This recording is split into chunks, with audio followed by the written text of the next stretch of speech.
अरे बहुओं सुनो, आज तुम्हारी बुआ सास और दादिया सास आ रही हैं, तो जरा अच्छा सा खाना बना लेना और हाँ, उनके नाश्ते के लिए भी पकवान तैयार रखना। माँ जी, वो दोनों कब तक यहाँ पर रुकेंगी?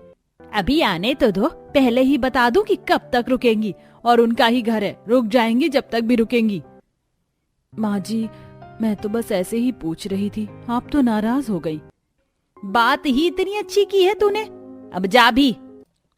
माँ जी, वो मुझे ना एक और बात बोलनी थी।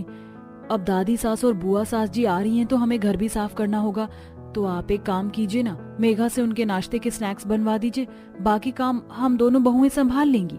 क्या बोली तू वर्षा, मेघा से बनवाऊं मैं उनके नाश्ते का सामान? अरे बेशर्म, किस घर की बेटी को देखा है तूने चूल्हा चौका करते हुए? बहुओं के जिम्मे ही होता है चूल्हा चौका, समझ आया? अब जा और मिलकर काम कर अपनी जेठानी के साथ। शांति के बोलने पर वर्षा अपनी जेठानी के पास आ गई और वो दोनों अपनी दादी सास और बुआ सास के घर जाने की तैयारी में लग गई। ये कहानी है शांति के परिवार की, जिसमें सभी की सोच पुरातन थी। उनके घर वालों का मानना था कि चूल्हा चौका बस बहुओं की ही जिम्मेदारी है। शांति की 2 बहुएं थीं, जिनमें बड़ी बहू 4 महीने की गर्भवती थी। सुधा भाभी, ये लोग अजीब ही हैं, कब इनकी सोच बदलेगी कि बहू चूल्हा चौका करने के लिए नहीं है। अब देखो, घर में मेहमान आने वाले हैं, लेकिन सब कुछ हमें ही करना पड़ेगा। वर्षा, अब गुस्सा करने से क्या होगा? इस वक्त हमारा एक एक मिनट कीमती है, चलो जल्दी जल्दी से काम में लगते हैं। भाभी, आपके अंदर काम करने की कितनी हिम्मत भरी हुई है। आप 4 महीने की गर्भवती हो, लेकिन फिर भी आप कितनी मेहनत करती हो। वर्षा ऐसे बोलकर सुधा के साथ काम में लग गई। दोनों देवरानी जेठानी ने मिलकर पहले मेहमानों के लिए नाश्ते में स्नैक्स बनाए और उसके बाद उन दोनों ने सफाई करके खाना बना दिया। कुछ देर के बाद ही दादी सास और बुआ सास जी उनके घर आ गईं। अरे कहाँ हो बच्चों? आइए आइए दादी सास जी, बुआ जी आप भी आइए, स्वागत है। लाइए सामान मुझे दे दीजिए। नहीं बहू, ये भारी भरकम सामान मत उठा, तू तो पहले ही गर्भवती है, हम ये ले जाएंगे। सुधा ने बुआ जी के बोलने पर सामान नहीं लिया और सभी घर में आ गए। घर में आने के बाद बहुओं ने उन सभी को नाश्ता करवाया और फिर खाने वगैरह का भी अच्छे से संभाला। ऐसे ही एक दिन बीत गया और फिर अगले दिन। बहुओं, मेरा ना वजन सा बढ़ रहा है, तो मेरी बेटी ने मुझे मना किया सुबह के वक्त भारी नाश्ता करने को। मेरे लिए तो तुम बस पोहे बना देना। और मेरी तो पता नहीं अब और कब तक की जिंदगी, इसलिए मैं जो मन करता है वो खाती हूँ। बहुओं, आज तुम मुझे अपने हाथों के छोले भटूरे खिलाना। जी ठीक है। दोनों बहुएं सभी से खाने की फरमाइशें लेकर रसोई में आ गईं और चूल्हा चौका ही करने में लग गईं। भाभी, बुआ सास और दादी सास जी के लिए नाश्ता तो मैं बना दूंगी, आप एक काम करो, आप घर वालों का नाश्ता बना दो। सभी चाय वगैरह ही लेना पसंद करते हैं, तो आपके लिए आसानी हो जाएगी। ठीक है। ऐसे ही मिलकर दोनों बहुओं ने साथ में काम किया। सुधा और वर्षा ऐसे ही मिलकर काम किया करती थी। सभी को उनका मनपसंद नाश्ता करवाने के बाद दोनों बहुओं ने मिलकर सफाई की और जब वो कुछ देर को दम लेने के लिए बैठी, उसी वक्त क्या नींद आई है। भाभी, भूख लगी है, मुझे नाश्ता दो। तुमने अभी तक नाश्ता नहीं किया है क्या मेघा? लेकिन हमने तो अभी कुछ देर पहले ही सभी को नाश्ता करवाया है। नहीं, मैंने नाश्ता नहीं किया। मेघा प्लीज तुम ही नाश्ता बना लो ना, हम दोनों काफी थक गए हैं। क्या कहा आपने? मैं नाश्ता बनाऊं? मेघा के इतना बोलने पर सभी तरफ घर में शांति सी हो गई और फिर दादी सास, बुआ सास, सासू माँ और मेघा दोनों बहुओं से एक ही स्वर में बोली, बहुओं के जिम्मे ही होता है चूल्हा चौका करना। वर्षा बहू और सुधा बहू बड़े बूढ़े कह गए हैं कि मायके में बेटी चूल्हे के पास न आवे और ससुराल में उसी के जिम्मे ये लिखा जावे। कुछ समझ आया? इसका मतलब है कि चूल्हा चौका तो बहू ही करेगी। कुछ समझ आया? तुम दोनों की ही जिम्मेदारी है चूल्हा चौका करने की। अब जाओ दोनों की दोनों और मेरी शहजादी को नाश्ता बना कर दो। शांति की बात सुनकर फिर दोनों बहुएं कुछ नहीं बोली और सुधा और वर्षा ने मिलकर मेघा को नाश्ता बना कर दिया। ऐसे ही एक दिन और। लीजिए माँ जी, ये सब्जी भी रख लीजिए। बहू देख जरा, ये सब्जी तो तूने अच्छा किया जो गरम कर दी। अब जरा इस दाल को भी थोड़ी सी गरम करके ले आ, बिल्कुल ठंडी हो गई है। और हाँ बहू, एक और बात, रसोई में मेघा गई है पानी लेने के लिए, तो उससे गरम करने को मत बोल देना, खुद ही करके लाना। जानती हूँ, उससे नहीं कहूंगी, क्योंकि बहुओं के ही जिम्मे होता है चूल्हा चौका करना। बेचारी दोनों बहुओं ने तो अब इस मंत्र को रट सा लिया था, क्योंकि हर रोज उनसे यही जो करवाया जाता था। ऐसे ही एक हफ्ता और गुजरा और आज दादी सास और बुआ सास जी घर से जा चुके। दोनों बहुओं को उनकी मौजूदगी में मेहनत दोगुनी करनी पड़ी थी, जिसकी वजह से उन दोनों की ही तबीयत ढीली सी हो गई थी। वर्षा, जानती हो अभी कुछ दिनों से मेरे पेट में बड़ी जोरों जोरों से मरोड़े उठती हैं और बहुत दर्द होता है, न जाने क्यों। ऐसा क्या भाभी? तो आपने ये पहले क्यों नहीं बताया? आप 4 महीने से प्रेग्नेंट हो और आपसे दुनिया भर का काम करवाया जाता है, आपको चेकअप करवाना चाहिए था ना। सोच तो रही थी, लेकिन उस चूल्हे चौके से फुर्सत मिलती तभी तो कोई दूसरा काम हो पाता। अब बुआ जी और दादी जी चली गई हैं तो सोच रही हूँ कि अब चेकअप करवा कर आऊंगी। आप लापरवाही मत करो भाभी, जल्दी ही चली जाना। एक तो हमारी वो इतनी बड़ी ननद किसी काम की नहीं है, बस सारा दिन इधर उधर बैठकर वक्त खराब करना आता है, लेकिन मजाल नहीं कि जो लाइटर को वो हाथ भी लगा दे। चलो ज्यादा गुस्सा मत करो वर्षा, जब इस घर के रिवाज ही ऐसे हैं तो क्या कर सकते हैं। आह आह भाभी, भाभी क्या हो गया? माँ, माँ, मेघा, कोई तो आओ। सुधा के पेट में अचानक ही बहुत ज्यादा मरोड़ें उठी और उसके पेट में बहुत तेज दर्द होने लगा। वर्षा की आवाज सुनकर सभी जल्दी से रसोई में आए और डॉक्टर को बुलाया गया। डॉक्टर साहब, क्या हुआ मेरी बहू को? देखिए शांति जी, आपने अपनी बहू का प्रेगनेंसी के दौरान शायद जरा सा भी ख्याल नहीं रखा, जिसका परिणाम ये सामने आया है कि आपकी बहू का 4 महीने का बच्चा पेट में ही मर गया है। अब हमें ऑपरेशन करके उसे बाहर निकालना होगा, नहीं तो इससे माँ की जान भी जा सकती है। मैंने एम्बुलेंस बुलवा ली है। डॉक्टर की बात सुनकर शांति बिल्कुल शांत से ही खड़ी रह गई। उसे उम्मीद नहीं थी कि ऐसा कुछ हो जाएगा। जल्दी से एम्बुलेंस को लाया गया और सभी हॉस्पिटल पहुंच गए। हे भगवान, ये क्या हो गया? मेरे घर का वारिस तो अभी दुनिया में नहीं आया था। भगवान, तूने उसे कोख में से क्यों उठा लिया? माँ जी, ये सब आपकी लापरवाही का नतीजा है। आपका जो ये मंत्र था ना कि बहू के ही जिम्मे होता है चूल्हा चौका करना, इस मंत्र ने आपके इकलौते वारिस को दुनिया से उठा लिया। क्यों? इसमें मैंने क्या गलत कह दिया? प्रेगनेंसी के दौरान माँ जी चूल्हा चौका अगर बहू ना ही करे तो ज्यादा शायद अच्छा होगा, लेकिन आपने एक भी दिन इस सबसे खाली नहीं जाने दिया। अब देखिए, मर गया ना उनका बच्चा। वर्षा की बात सुनकर शांति बस शांत से ही रह गई। अपनी गलती का एहसास तो अब उसे हो रहा था। किसी तरह सुधा को संभालकर और समझाकर घर लाया गया और फिर कुछ दिनों के बाद। गुड मॉर्निंग माँ। भाभी, माँ मैं नाश्ता बनाने जा रही हूँ अपना। ठीक है, बना ले, और वो मैंने फ्रिज में से ना कल की सब्जी भी निकाल दी थी, अगर मन हो तो वो खा लेना। ठीक है। अरे बहुओं, क्या कर रही हो? माँ जी, सफाई। अच्छा, वो मैं पूछ रही थी कि तुम्हें चाय तो नहीं पीनी है? मेघा बना रही है तो बता दो, हाथों हाथ बन जाएगी। नहीं माँ जी। शांति अब बदल गई थी। इस घटना ने उसका दिमाग बदल दिया था और ये तो आपने देख ही लिया होगा। अब सिर्फ बहुएं ही नहीं, घर का कोई भी सदस्य चूल्हा चौका कर लेता था और अब सब कुछ ठीक हो चुका था। अच्छा अच्छा, बहू ला दिखा मुझे कि तो क्या लाई है। सुनामी को गीता ने अपनी लाई हुई ड्रेस दिखा दी। वैसे तो बेचारी हिमानी भी उसके लिए तोहफा लाई थी, लेकिन गीता ने उसे देखना भी जरूरी नहीं समझा। अरे वाह, कितनी सुंदर ड्रेस है। मेरी बहू की तो इतनी ही अच्छी पसंद है। माँ जी, एक नजर मेरा लाया हुआ तोहफा भी देख लीजिए। अरे हट, हमेशा अपनी अपनी अड़ाती रहती है। तू तो लाई होगी कुछ बेकारी, मुझे नहीं देखना। गीता की बात सुनकर हिमानी बेचारी दुखी हो गई, लेकिन आखिर गीता ऐसा कर क्यों रही थी?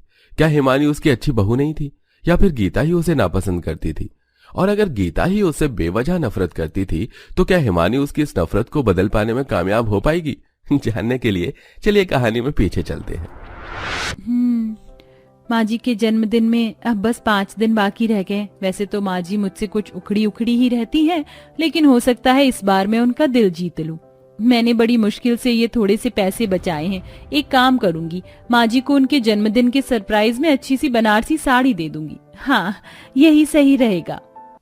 ओह गॉश, कितनी देर हो गई, लेकिन मुझे माँ जी के लिए कोई लेटेस्ट फैशन ऑप्शन मिला ही नहीं।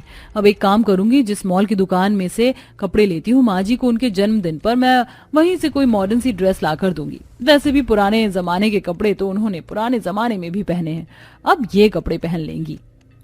सुनामी और हिमानी दोनों ही अपनी सास को उसके जन्मदिन पर देने के लिए तोहफों के बारे में सोच रही थी।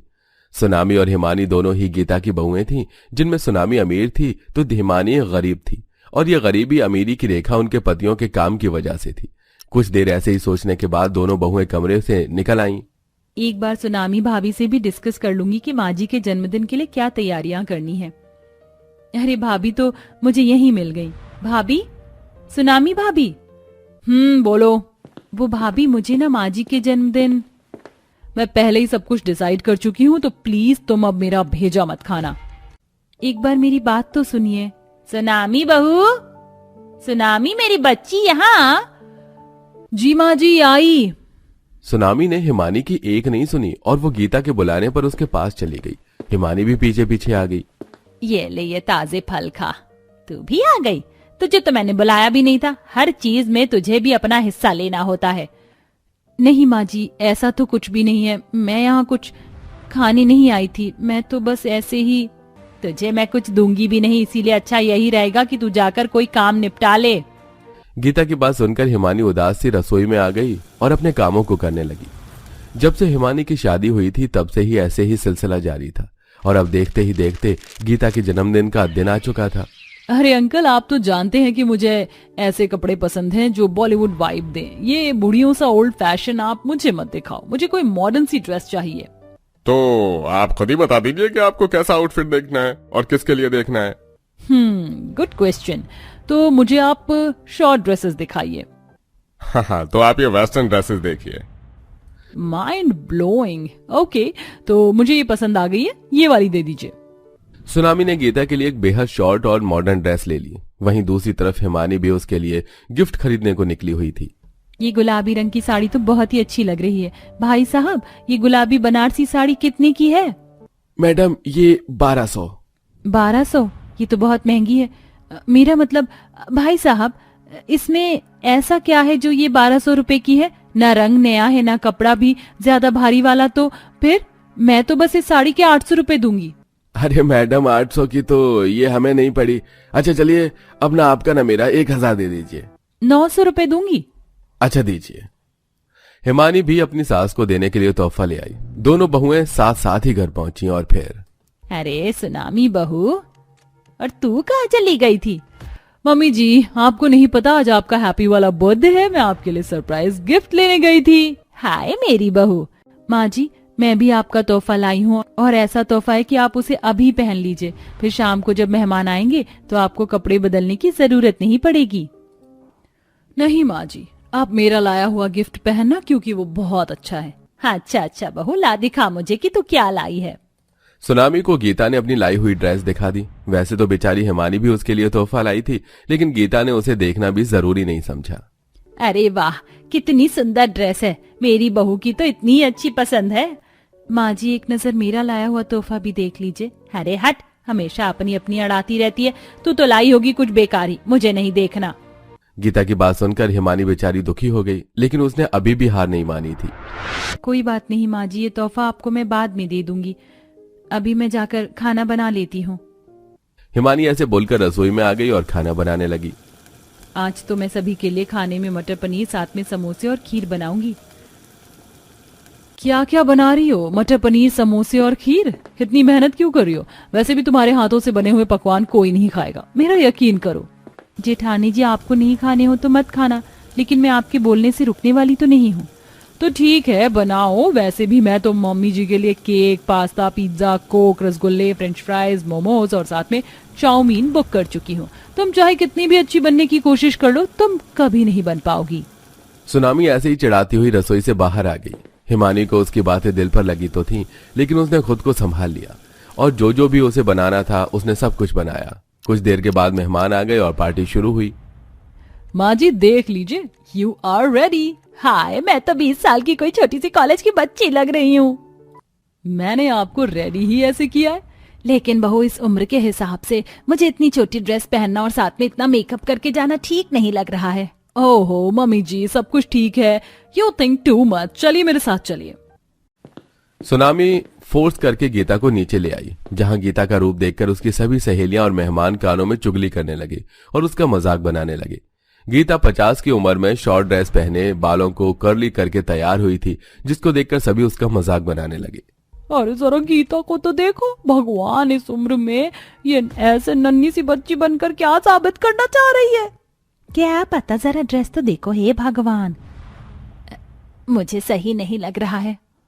अरे गीता, क्या हुआ? जन्मदिन तुम्हारा और तुम्हारे मुंह पर 12 क्यों बज रहे हैं? कहीं कपड़ों की वजह से तो तुम्हें अजीब नहीं लग रहा? हाँ, नहीं नहीं, बिल्कुल भी नहीं, मुझे भला क्यों अजीब लगेगा, और वैसे भी ये तो आज के जमाने के कपड़े हैं। हाँ, ये तो आज के ही बच्चों पर सही लगते हैं। हे भगवान, ये बहू ने मुझे क्या बना दिया है।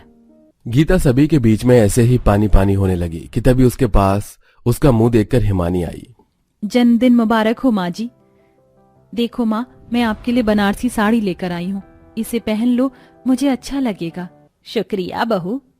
हिमानी ने महसूस भी नहीं होने दिया और बहाने से गीता को साड़ी पहना दी। साड़ी पहनते ही गीता का आत्मविश्वास फिर से ऊंचा हो गया और उसने सभी से हंसकर बात की। कुछ इस तरह पार्टी खत्म हुई और फिर हिमानी बहू, तेरा बहुत बहुत शुक्रिया। अगर सही वक्त पर तू ना आती तो मैं तो पानी पानी हो ही जाती। कोई बात नहीं माँ, ये तो मेरा फर्ज था। मुझे माफ कर देना बहू, मैंने आज तक तुझे बहुत कम वैल्यू दी, लेकिन आज से ही मैं तुझे भी अपनी प्यारी बहू का दर्जा देती हूँ। सच में माँ जी? हाँ बहू, सच। गीता ऐसे बोलकर हिमानी के गले लग गई। बस फिर क्या था, आज के ही दिन से गीता ने हिमानी को भी अपना लिया। सुनामी इस बात से थोड़ा चिढ़ रही थी, लेकिन फिर वो भी नॉर्मल हो गई और सभी मिलजुल कर खुशी खुशी रहने लगे।